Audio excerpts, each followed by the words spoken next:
이스라엘에는 바다보다 10배 이상의 염도를 지닌 거대한 소금 호수 사해바다가 있다.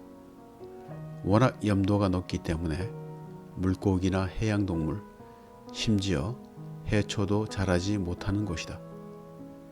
사해에 들어가면 실제로 몸이 뜨는데 미네랄의 농도가 짙어 몸이 아주 미끈거린다. 겉으로는 쓸모가 없을 것 같은 사해에서 생산되는 소금과 화장품은 품질이 좋기로 유명해서 비싼 값에 팔린다고 한다. 사해 주변에는 일부 관광지를 제외하고 마을은 없는데 사해 주변에 많은 싱크홀들이 있어 주민들이 살기에는 너무 위험하다고 한다. 사해 바다를 끼고 내려가다 보면 먼저 쿰란 사막을 만난다. 쿰란 공동체가 있었던 쿰란 사막은 가장 오래된 성서 사본이 발견된 장소이다. 그리고 다윗이 사울 왕을 피해 지냈던 엔게디 광야가 나온다. 성경에 보면 이곳 사막 동굴에서 다윗이 사울 왕을 죽일 기회가 있었지만 그의 옷자락만 베었다고 전해진다.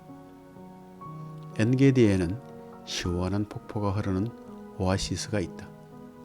다윗과 그의 부하들이 왜 이곳을 근거지로 삼았는지 알 수 있다.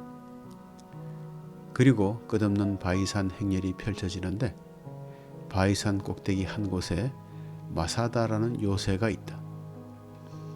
기원전 2세기경 마카비 왕조 때 처음 지어졌으며 이후 헤롯 왕이 겨울 궁전으로 증축했다는 곳이다. 허허벌판 광야 산꼭대기에 지어진 마사다 요새는 그 모양새가 신기롭다. 지금은 국립공원으로 지정되어 이스라엘에서 가장 많은 방문객이 들리는 장소 중 하나라고 한다. 마사다 요새는 이곳이 로마군에 의해 함락되는 과정에서 미스터리하고도 가슴 아픈 이야기가 전해진다. 그 이야기는 로마군의 공격에 항전하던 마사다의 유대인들이 자결로서 생을 마감했다는 것이다. 마사다 성에는 거대한 창고, 저수지, 그리고 목욕탕까지 갖추고 있어 방문객들을 놀라게 한다.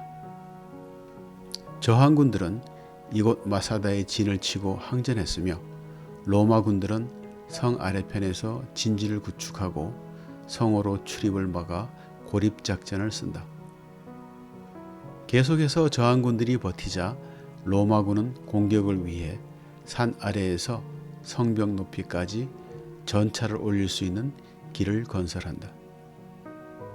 그런데 마지막 순간에 유대 저항군의 대장은 모두를 모아놓고 남자들과 아이들은 노예로 끌려갈 것이고 여인들은 로마군들의 놀이개감이 될 바에야 거룩한 죽음을 택하겠다는 의지에 이를 실행한다.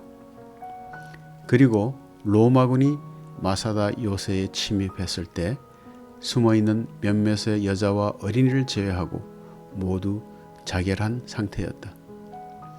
이 이야기는 역사가 요세푸스에 의해 전해지고 있는데 하지만 이를 확실히 뒷받침할 유해는 발견되지 않았다고 한다.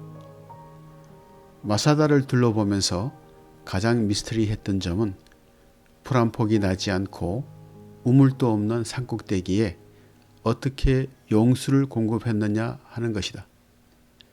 비가 온다고는 하지만 생활을 하기에는 턱없이 부족한 양이었고 사해바다를 용수로 쓸 수도 없었다. 또한 인근 엔게디 광야에 물이 있었지만 마사다에서 그곳의 물을 끌어온 흔적이 없다. 그런데 마사다를 감싼 구조물을 보면 놀랍게도 산을 넘어 수로를 건설해 예루살렘에서 마사다 요새까지 물이 도착하도록 설계를 하였다. 요새 안에 여러 곳에 저수지를 만들어 식수는 물론 빨래를 하고 목욕탕에 쓸 용수를 저장했다니 놀라울 따름이다. 오랜 세월 동안 수많은 강대 세력들에 의해 지배당했고 억압받던 이스라엘 민족에게 이곳 마사다는 어떠한 의미를 주는가? 이곳 마사다는 이스라엘인들에게 외세 침략의 마지막까지 저항하며 정신적인 승리를 거둔 상징이자 이스라엘인들을 하나로 뭉치게 하는 표상임에 분명하다. 이스라엘을 관광하면서 이곳 광야의 새로운 모습을 경험한 하루였다.